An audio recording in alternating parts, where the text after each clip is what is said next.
warahmatullahi wabarakatuh. Selamat datang di video observasi kelompok kami. Saya Ainun beserta teman sekelompok saya bakalan ajak kalian bongkar mengenai insight penting dari observasi kami di SMK Negeri 2 Makassar. Sebelum memasuki pembahasan, yuk intip profil singkat saya dan juga teman-teman sekelompok saya.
Pada observasi yang kami lakukan di SMK Negeri 2 Makassar, kami menemukan dua gejala parah.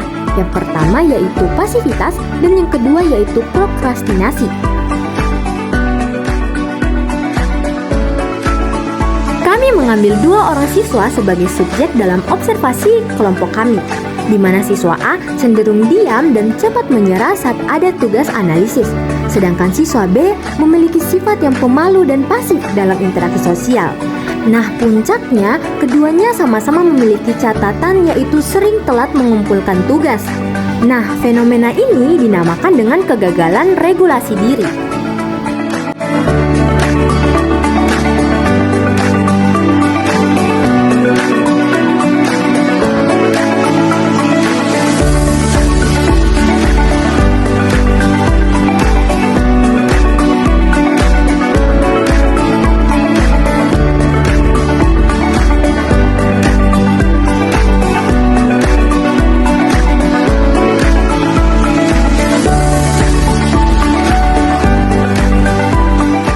Lalu, untuk mencari akar masalah, kami lakukan triangulasi data menggunakan kuesioner, observasi, dan wawancara guru.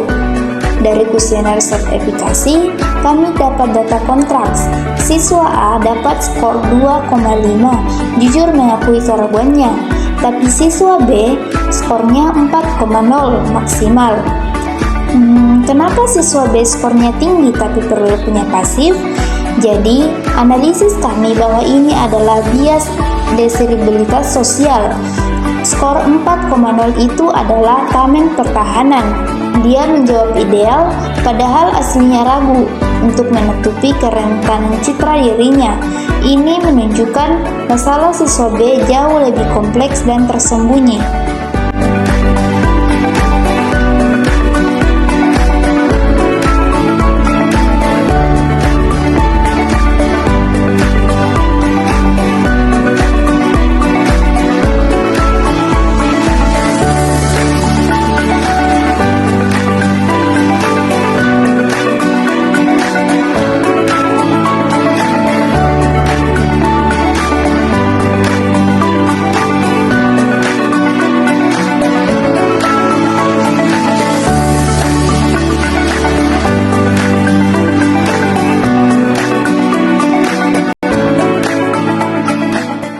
Oke, mari kita bongkar akarnya pakai dua teori.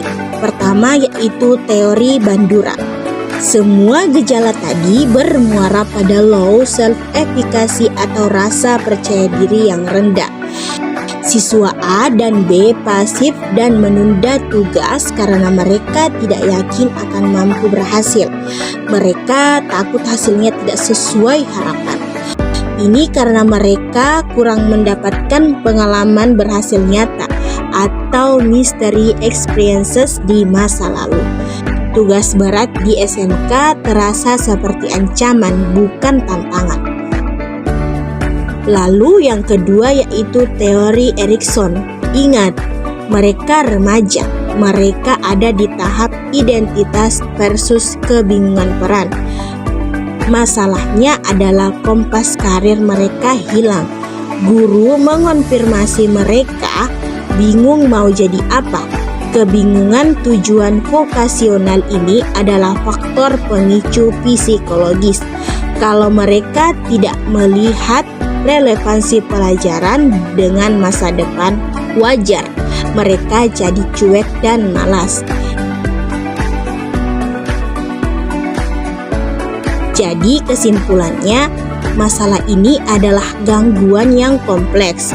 Rendahnya efikasi diri adalah penyebab perilaku langsung, sedangkan kebingungan peran adalah pemicu yang melemahkan dorongan dari dalam.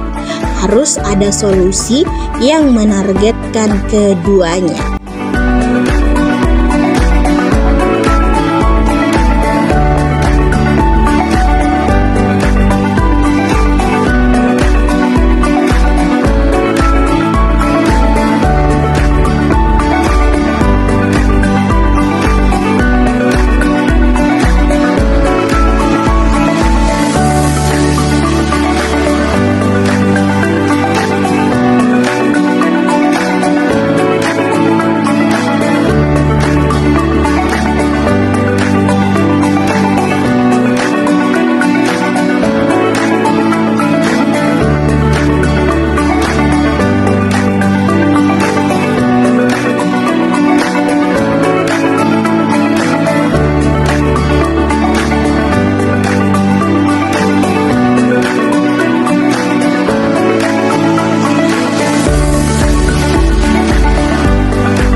Jadi strategi pertama yaitu bangun misteri experience. Guru harus menjadi arsitek keberhasilan. Tugas-tugas besar dapat dipecah jadi langkah-langkah mini yang mudah dicapai. Setiap langkah yang berhasil akan mengisi ulang baterai percaya diri mereka, memutus siklus gagal. Dan ada pun strategi kedua yaitu dukungan sosial dan emosional. Untuk siswa B yang pemalu, belajar dari teman itu penting. Tunjukkan teman sebaya yang berhasil. Guru juga harus memberikan dorongan verbal dan membangun lingkungan kelas yang hangat sehingga mereka tidak salah ataupun malu. Adapun strategi ketiga yaitu bantu mereka temukan tujuan karir. Sekolah melalui guru BK harus insentif membantu siswa menetapkan identitas vokasional. Ajak kunjungan industri dan jelaskan prospek kerja. Ketika tujuan masa depan jelas, motivasi intrinsik akan bangkit karena mereka melihat relevansi. Dan yang terakhir yaitu latihan disiplin dan kolaborasi. Untuk mengatasi prokrastinasi, siswa perlu dilatih manajemen waktu dasar dan diberikan deadline bertahap. Ingat, masalah ini harus diatasi bersama. Perlu kolaborasi yang insentif antara pihak sekolah dan orang tua di rumah.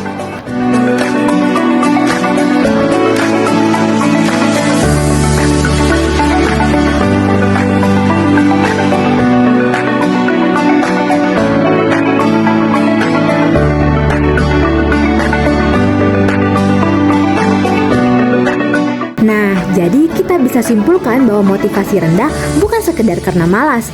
Ini adalah sinyal bahwa siswa sedang berjuang dengan keraguan diri dan kebingungan tujuan vokasional mereka. Tugas kita sebagai calon pendidik adalah menjadi arsitek keyakinan dengan strategi yang tepat, mulai dari kemenangan kecil hingga pendampingan identitas. Kita bisa bantu mereka membangun rasa percaya diri.